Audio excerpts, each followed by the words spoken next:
నామానికే మహిమ కలుగునుగాక. Fall family ministries వారు సమర్పించు ఈ ఆధ్యాత్మిక కార్యక్రమమును వీక్షిస్తున్న దేవుని పిల్లలైన మీ అందరికీ ప్రత్యేకమైన వందనాలండి. ప్రతి వారము ఇదే సమయానికి ఇదే ఛానల్లో దైవజనులు bishop doctor V Enosh Paul గారు దైవ సందేశాన్ని అందిస్తారు. తప్పక మీ అందరూ వీక్షించి దేవుని యొక్క దీవెనలు ఆశీర్వాదములు పొందండి. ఆమేన్. పరిశుద్ధ గ్రంథమైన బైబిల్లో నుండి పేతురు రాసిన మొదటి పత్రిక మొదటి అధ్యాయము 13వ వచనాన్ని ఒక్కమారు చదువుకుందాం. చదివి సహాయం చేయండి. కాబట్టి మీ మనస్సు అను నడుము కట్టుకొని నిబ్బరమైన బుద్ధి గలవారై యేసుక్రీస్తు ప్రత్యక్షమైనప్పుడు మీకు తేబడు కృప విషయమై సంపూర్ణ నిరీక్షణ కలిగియుండుడి. చాలండి. అందరూ కూడా దయచేసి తలలు వంచండి. చిన్న ప్రార్థన చేసుకొని వాక్యంలోనికి వెళదాము. మమ్మల్ని మిక్కిలిగా ప్రేమించిన మా ప్రియ పరలోకపు తండ్రి యేసయ్యా, నీ కొందనాలు. ఈ దినమందు ప్రభువా, ఇదిగో కొద్ది నిమిషాల్లో నీ వాక్యమును మేము ధ్యానించుకోబోతున్నాం. మాతో మీరు మాట్లాడండి. మాకును కావలసిన మంచి మాటలు ఇవ్వండి. ఈరోజు ప్రభువా, ఈ వాక్యము ద్వారా నాయన కొంతమందిలో అయినా కదలికను మీరు పుట్టించండి. పరిశుద్ధాత్ముడా, నన్ను మరుగుపరచండి. ఈరోజు నా మాట ఇక్కడ మీరు వినపడనివద్దు, నా ముఖము ఇక్కడ మీరు కనబడనివద్దు. నీ మాటే వినబడాలి, నీ ముఖమే కనబడాలి. తండ్రి, వాక్యము చేత మమ్మల్ని అందరినీ దర్శించండి. ఉదక స్నానము చేయించండి. వాక్యములో మేమందరము ఎదుగునట్లుగా నీ దయ చొప్పున మమ్మల్ని నడిపించమని, ఆశీర్వదించమని యేసుక్రీస్తు నామమున అడిగి బ్రతిమలాడి వేడుకొనుచున్నాము తండ్రి. ఆమేన్.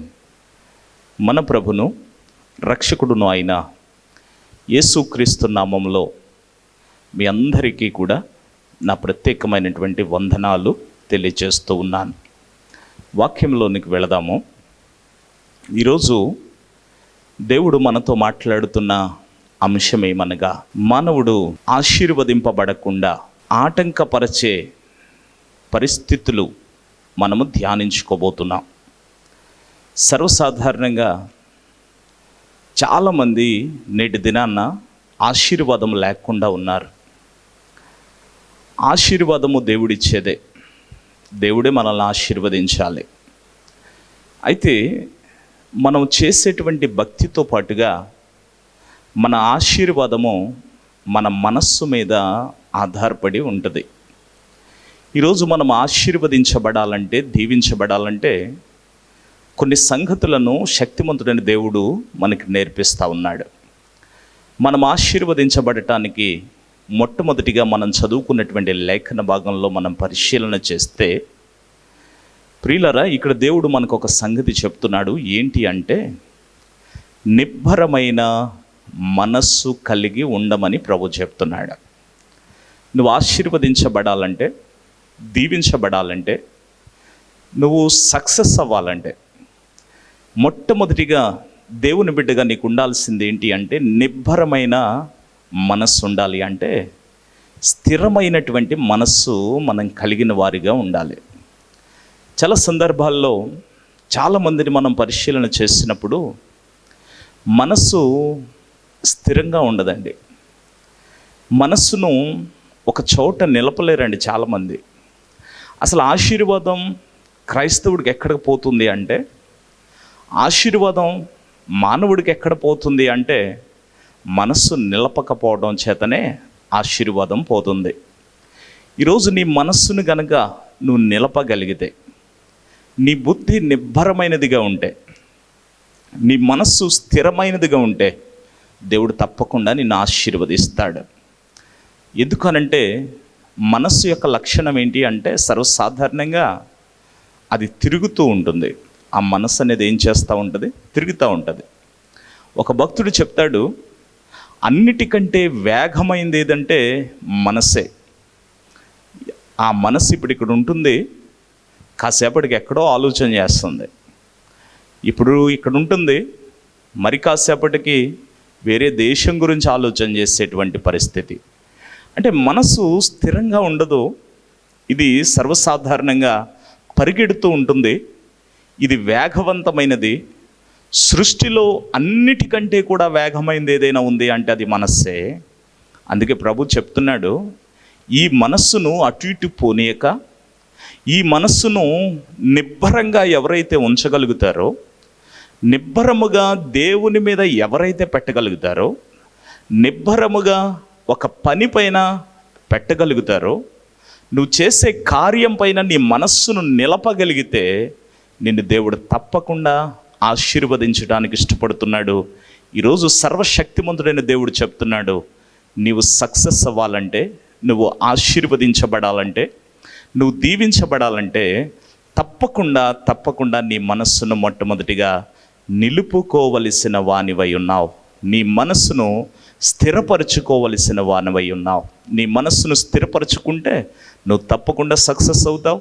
నీవేదైతే అనుకుంటున్నావో అది సాధించగలుగుతావు. నీ శత్రువు పైన విజయాన్ని నువ్వు సాధించగలుగుతావు. నువ్వు ఎక్కడ ఉన్నా తలగా ఉండడానికి దేవుడు అవకాశం ఇవ్వబోతున్నాడు. కనుక నా ప్రియమైన సహోదరి సహోదరుడా, ఈరోజు నీవు నేను నేర్చుకునే మొదటి సత్యం ఏంటి అంటే, మన మనస్సును మనము నిబ్బరముగా ఉంచుకుంటే దేవుడు మనల్ని తప్పకుండా ఆశీర్వదిస్తాడు. ఇక రెండో విషయాన్ని కూడా మనం పరిశీలన చేస్తే లేఖన భాగాలు చెప్తున్నాయి. మొదటి సమూయేలు గ్రంథము 18వ అధ్యాయము 7వ వచనంలో మనం పరిశీలన చేస్తే, మొదటి సమూయేలు గ్రంథము 18వ అధ్యాయము 7వ వచనాన్ని మనం చదువుకుంటే ఆ మాటలు చదువుదాం. ఆ స్త్రీలు గాన ప్రతిగానములు చేయుచు వాయించుచు సౌలుకు వేల కొలదియు దావీదుకు 10,000 కొలదియు. ఆ మాటలు సౌలునకు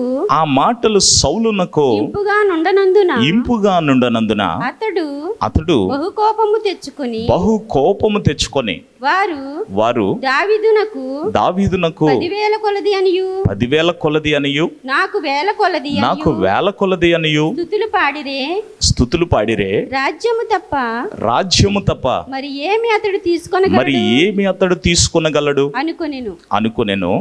కాబట్టి నాటి నుండి సౌలు దావీదు మీద విషపు చూపు నిలిపెను. ప్రియులారా, ఇక్కడ గమనిస్తే రెండో విషయాన్ని దేవుడు మనతో మాట్లాడుతూ ఉన్నాడు. ఎప్పుడు కూడా నువ్వు సక్సెస్ అవ్వాలంటే, ఎప్పుడు నువ్వు సాధించాలి అంటే, నువ్వు విజయాన్ని పొందుకోవాలి అంటే, దేవుని ఆశీర్వాదాన్ని నువ్వు కలిగిన వ్యక్తిగా బ్రతకాలి అంటే, ఇతరుల ఆశీర్వాదాన్ని చూసి నువ్వు అసూయ పడకుండా ఉంటే దేవుడు నిన్ను తప్పకుండా ఆశీర్వదిస్తాడు. ఇక్కడ మనం గమనిస్తే, ఇక్కడ దావీదుకు 10,000, సౌలుకు 1,000 కొలది అని అక్కడున్న స్త్రీలు ప్రియులరా స్తుతిస్తూ ఉన్నప్పుడు, అక్కడ ఘనపరుస్తూ ఉన్నప్పుడు సౌలు అది తట్టుకోలేకపోయాడు. ఎందుకు తట్టుకోలేకపోయాడు అంటే, తన మనస్సు ఇతరుల ఎదుగుదలను చూసి ఆనందించే మనస్సు కాదు ప్రియులరా. అందుకే ఇంకా మనం కిందకి లేఖన భాగాలను చదువుకున్నప్పుడు అక్కడ ఒక మాట వ్రాయబడి ఉంటుంది, ఆనాటి నుండి సౌలు దావీదు మీద విషపు చూపు చూడడం ప్రారంభించాడట. ప్రియులరా, అంతేకాదు, ఇంకా గమనిస్తే ఇంకా కిందకు చదువుకుంటూ పోతే అక్కడ ఒక మాట వ్రాయబడి ఉంటుంది. ఏంటి ఆ మాట అంటే, దేవుడు సౌలును విడిచి దావీదుతో ఉన్నట్టుగా కూడా మనం చూస్తూ ఉన్నాం. ప్రైజ్ గాడ్, హల్లెలూయా. ఎప్పుడైతే సౌలులోనికి ఇతరుల ఎదుగుదలను చూసి అసూయపడేటువంటి మనస్సు వచ్చిందో, దావీదు ఎదుగుదలను చూసి ప్రియులరా కుళ్ళుకునేటువంటి స్వభావం అతనికి వచ్చిందో, దేవుడు అతని చేతిని విడిచిపెట్టాడు. ఈ రోజున మనం కూడా ఆశీర్వదించబడాలంటే మర్మాన్ని మనం తప్పకుండా తెలుసుకోవాలి. ఏంటి అంటే, ఇతరులు ఎదుగుతున్నప్పుడు, ఇతరులు ఆశీర్వదించబడుతున్నప్పుడు, ఇతరులు దీవించబడుతున్నప్పుడు వారిలో మనం ప్రభుని చూడాలంటే అండి ప్రభు ఇచ్చే ఆశీర్వాదాన్ని చూసి కొనియాడాలట. అప్పుడు దేవుడు మనల్ని ఏం చేస్తాడు? హెచ్చిస్తాడు.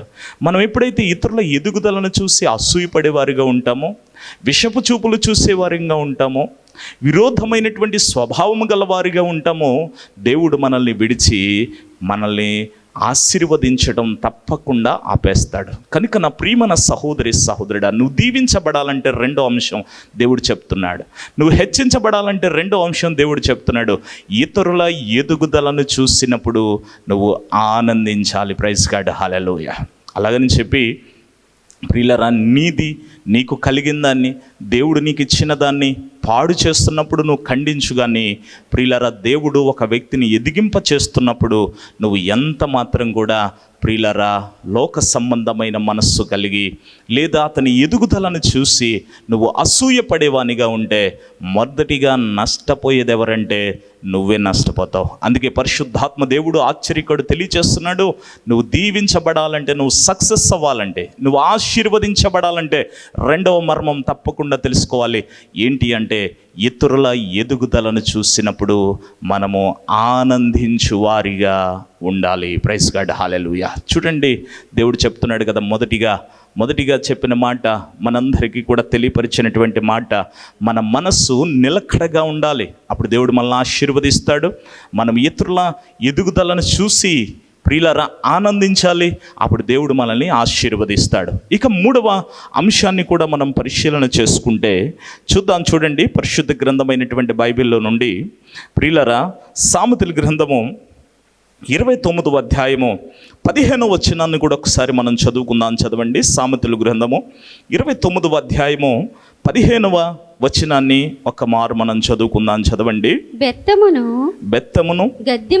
గద్దింపును జ్ఞానము కలుగుచేయును. అదుపులేని బాలుడు తన తల్లికి అవమానము తెచ్చును. ప్రైజ్ గాడ్, హల్లెలూయా. అంటే అదుపుగా ఉండాలి. అదుపులేని బాలుడు తన తల్లికి ఏం తీసుకొస్తున్నాడు? అవమానం తీసుకొస్తున్నాడు. ఈ రోజున మనం చాలా జాగ్రత్తగా గమనించాలండి. మనం అదుపుగా ఉండాలి. మన మనస్సును అదుపు చేసుకోవాలి. మన కోరికను అదుపు చేసుకోవాలి. చాలాసార్లు ప్రియులర అదుపు లేకుండా ప్రవర్తించడం వలన చాలా నష్టపోతాన్ని మనం చూస్తూ ఉంటాం. నువ్వు ఎప్పుడైతే అదుపు గలవానిగా ఉంటావో దేవుడిని ఆశీర్వదిస్తాడు.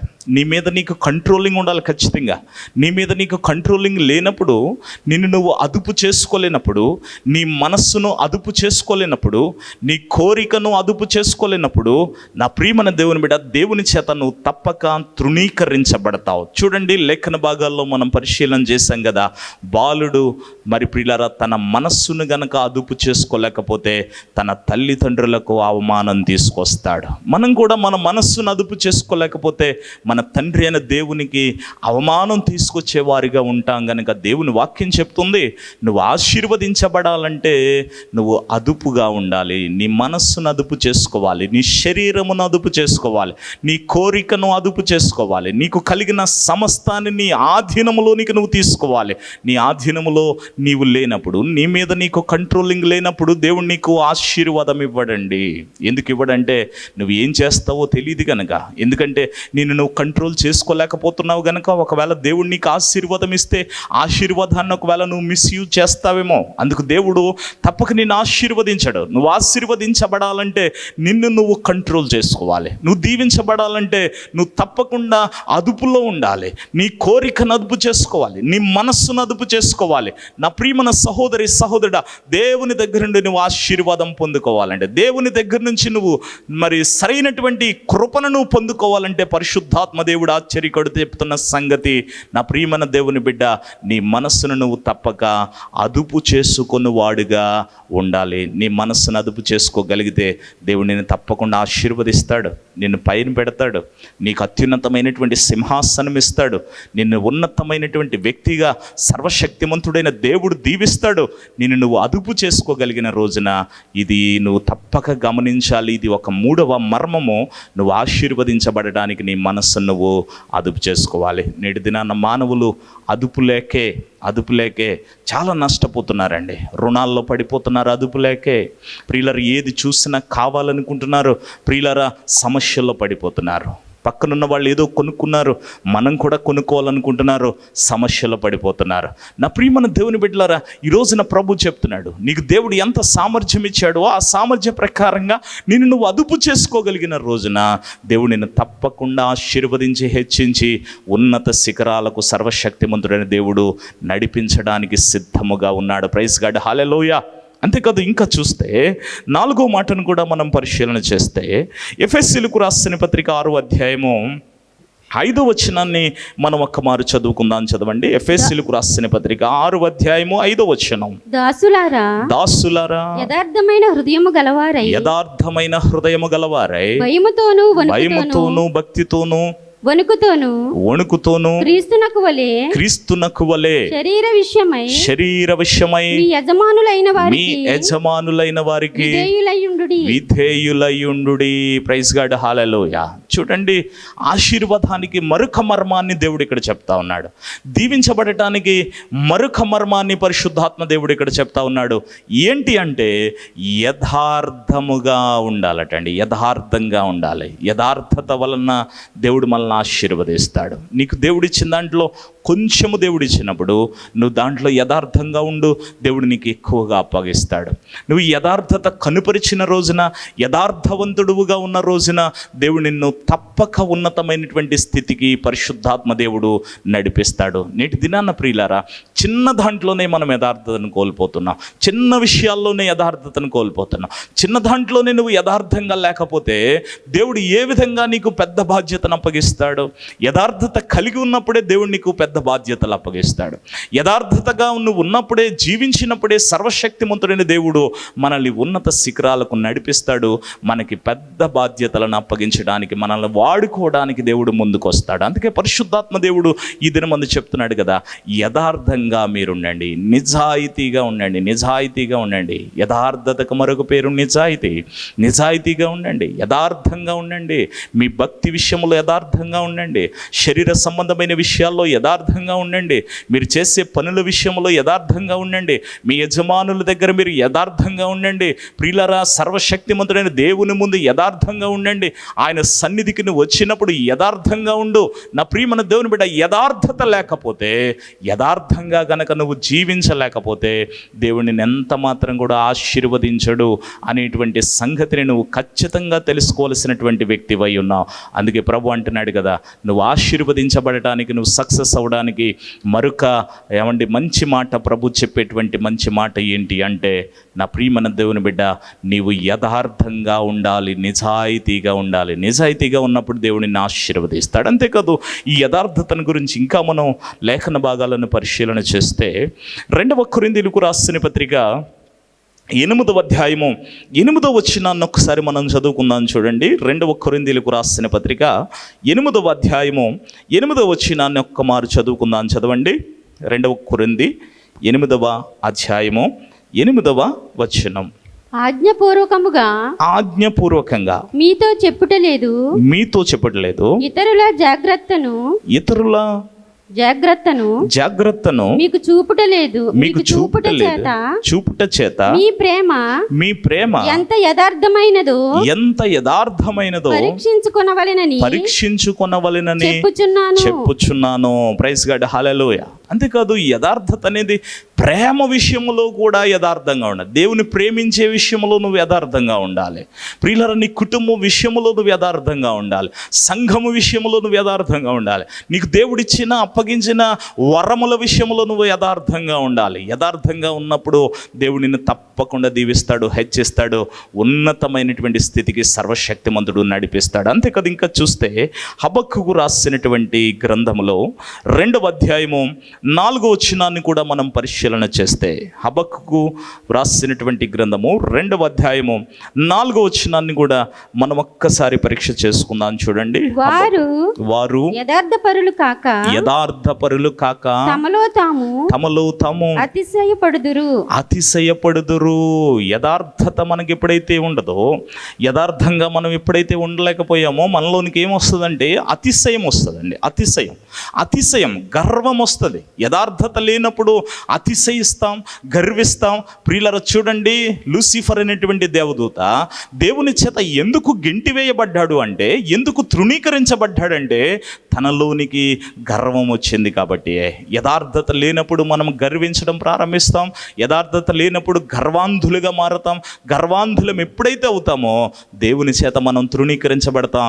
దేవుని ఆశీర్వాదాలను మనము కోల్పోతాం. అందుకే పరిశుద్ధాత్మ దేవుడు చెప్తున్న సంగతి, మీరు తప్పక యథార్థత కలిగినటువంటి వారిగా ఉండాలి. చూడండి, 4 మర్మాలు దేవుడు మనకు మొదటిగా చెప్పాడు. మొదటిది ఏంటి అంటే నిలకడైనటువంటి మనసు, నిబ్బరమైన మనస్సు కలిగి ఉంటే మనం చేసే దానిలో మనం తప్పక సక్సెస్ అవుతాం. అంతేకాదు ఇతరుల ఎదుగుదలను చూసి మనం సంతోషించే వారిగా ఉంటే దేవుడు మనల్ని తప్పక ఆశీర్వదిస్తాడు. అంతేకాదు మన మనస్సును అదుపు చేసుకొనగలిగితే దేవుడు తప్పక మనల్ని ఆశీర్వదిస్తాడు. అంతేకాదు యథార్థంగా నిజాయితీగా ఉంటే దేవుడు మనల్ని ఆశీర్వదిస్తాడు. అంతేకాదు ఇంకా చూస్తే తరువాత మాటను కూడా మనం పరిశీలన చేస్తే 2వ తెస్సలోనికి రాసిన పత్రిక 3వ అధ్యాయము 11వ వచనాన్ని మనం పరిశీలన చేద్దాం. ప్రియులారా, 2వ తెస్సలోనికి రాసిన పత్రిక 3వ అధ్యాయం 11వ వచనం చదివే ముందు యోబు గ్రంథము 4వ అధ్యాయము 8వ వచనాన్ని కూడా ఒకసారి చదువుకుందాం. యోబు గ్రంథము 4వ అధ్యాయము 8వ వచనాన్ని ఒక్కమారు చదువుకుందాం. చదవండి. నేను చూచినంత వరకు అక్రమమును దున్ని కీడును విత్తువారు దానినే కొయ్యుదురు. అంటే దేవుని ఆశీర్వాదము నీకు ఉండాలి అంటే నువ్వు క్రమంగా ఉండాలి. ఎలా ఉండాలి? దేవుని ఆశీర్వాదం ఉండాలంటే క్రమంగా ఉండాలండి. దేవుని వాక్యం అంటుంది కదా, దేవునికి నచ్చనిది ఏదైనా ఉంది అంటే అక్రమమేనండి. దేవునికి అస్సలు నచ్చదు అక్రమం. ప్రియులారా, మనం ఏది చేసినా క్రమంగా చేయాలి. క్రమంగా చేయకపోతే దేవుని ఆశీర్వాదాలు మనకు ఉండవండి. అక్రమముగా చేస్తే దేవుడు అంటున్నాడు కదా, అక్రమము చేయవారులారా నా యొద్ద నుండి మీరు తొలగిపోవలెను. అక్రమముగా నడుచుకుంటే దేవుడు గెంటేస్తాడు మనల్ని. అక్రమముగా నడుచుకుంటే దేవుడు మనల్ని త్రోసేస్తాడు ఖచ్చితంగా. ప్రైజ్ గాడ్, హల్లెలూయా. మనం క్రమముగా నడుచుకోవాలి, క్రమముగా జీవించాలి, క్రమముగా బ్రతకాలి. ప్రియులరా, దేవుని కార్యాలు క్రమంగా చేయాలి. ప్రియులరా, జీవితంలో కూడా మనకు ఒక క్రమం అనేది ఉండాలండి. అక్రమముగా ఉంటే దేవుడు ఎంత మాత్రం ఆశీర్వదించడో. మీకు ఉదాహరణకి మీరు ఒక వంట చేసినప్పుడు ఆ వంటను కూడా ఎలా చేయాలి? క్రమంగా చేయాలి. అక్రమముగా చేశారు అంటే దానిలో ముందు పోయవలసిన దాన్ని తర్వాత వేయవలసిన దాన్ని ముందు వేశారంటే ఆ యొక్క వంట రుచంతా కూడా పోతుందండి. దానికి ఒక ప్రాసెస్ ఉంది, ఒక క్రమం ఉంది. మొదట ఏం వేయాలో అదే వేయాలి, రెండవదిగా ఏమి వేయాలో అదే వేయాలి. అలాగున ఒక క్రమం ఉంది. నువ్వు ఒక ఆహార పదార్థాన్ని వండుతున్నావంటే ఒక క్రమం ఉంది. ఆ క్రమం లేకుండా వంటను కనుక నువ్వు చేస్తే ఎవరు కూడా నోట్లో పెట్టుకోలేరు. ఎందుకంటే అక్రమం అక్కడ ఉన్నది కనుక. పరిశుద్ధాత్మ దేవుడు ఆశ్చర్యకుడు తెలియజేస్తున్నాడు, నీ జీవితానికి క్రమం లేకపోతే దేవుడు నిన్ను ఎందుకు ఆశీర్వదిస్తాడు? నువ్వు చేసే భక్తికి ఒక క్రమం లేకపోతే దేవుడు నిన్ను ఎందుకు ఆశీర్వదిస్తాడు? దేవుడు నిన్ను దీవించాలంటే, నువ్వు దేవునికి ఇష్టమైన పాత్రగా ఉండాలంటే, దేవునికి నచ్చిన బిడ్డవుగా నువ్వు బ్రతకాలంటే ఖచ్చితంగా పరిశుద్ధాత్మ దేవుడు చెప్తున్నాడు, మీరు క్రమముగా ఉండాలి. జీవితానికి ఒక క్రమం ఉందండి. ఏంటి ఆ క్రమం అంటే, మొట్టమొదటి క్రమంలో దేవుడే. ప్రైజ్ ది లార్డ్, హల్లెలూయా.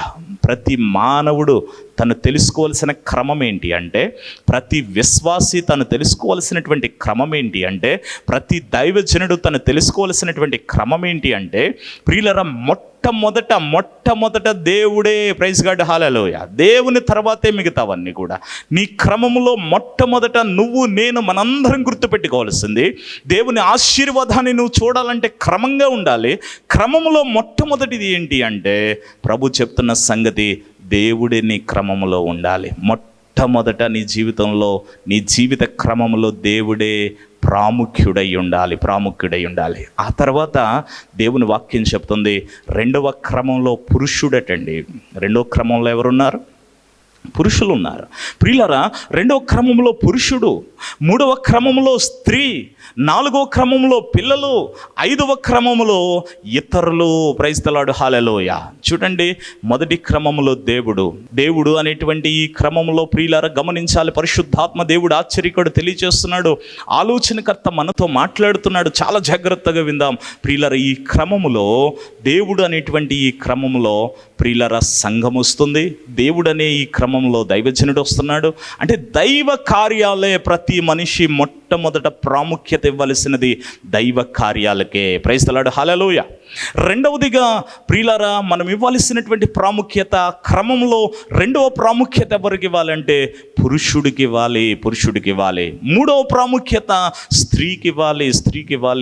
4వ ప్రాముఖ్యత పిల్లలకి ఇవ్వాలి. 5వ ప్రాముఖ్యత ప్రియులారా ఇతరులకు ఇవ్వాలి. ఈ క్రమాన్ని మనం తప్పక తెలుసుకోవాలండి. ఇది జీవిత క్రమము. ప్రైజ్ గాడ్, హల్లెలూయా.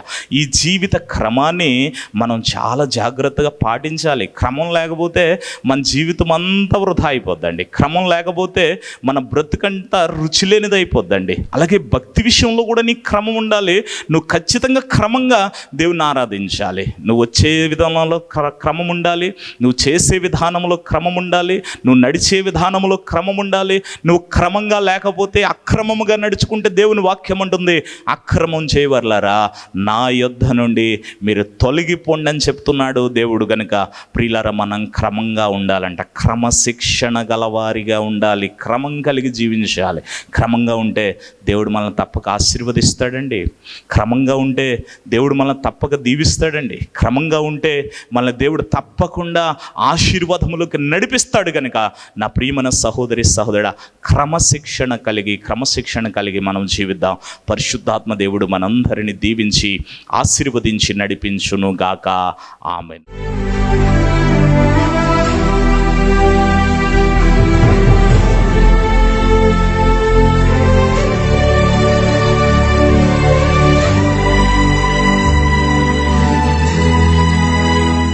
సర్వశక్తిమంతుడా, నీ కొందనాలు. విత్తబడిన ఈ లేఖన భాగాన్ని బట్టి ప్రభువా, నీ సన్నిధిలో ప్రార్థన చేస్తూ ఉన్నాను. మేము ఆశీర్వదించబడాలంటే ఎలాగుననేటువంటి సంగతులు మీరు మాకు నేర్పించారు.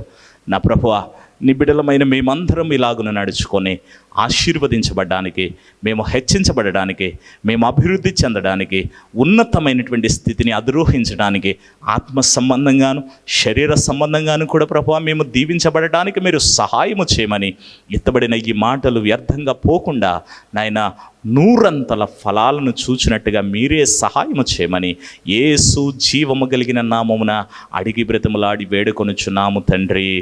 ఆమేన్. అందరికీ వందనాలండి. ప్రభు స్తోత్రాలు. Praise the Lord. దేవుడు మిమ్మల్ని అందరినీ దీవించునుగాక. God bless you. మేము మీ కొరకు ప్రతిదినము ప్రార్థన చేస్తూ ఉన్నాం. దేవుడు మిమ్మల్ని అందరినీ ఆశీర్వదించి మీ గృహాల్లో, మీ యొక్క జీవితాల్లో దేవుడు వెలుగును నింపి ఆశీర్వదించునుగాక. Praise the Lord. అందరికీ వందనాలు. ఇంతవరకు ఈ ఆధ్యాత్మిక కార్యక్రమాన్ని వీక్షించుచున్న మీకు ఏదైనా ప్రార్థన అవసరత ఉంటే ఈ స్క్రీన్ మీద కనిపించే ఫోన్ నెంబర్కి కాల్ చేయగలరు. మీకోసం తప్పక ప్రార్థిస్తాం. మా ఫోన్ నెంబర్ 7981258890. రెండవ నెంబర్ 8374103371. ఆమెన్. అందరికీ వందనాలండి.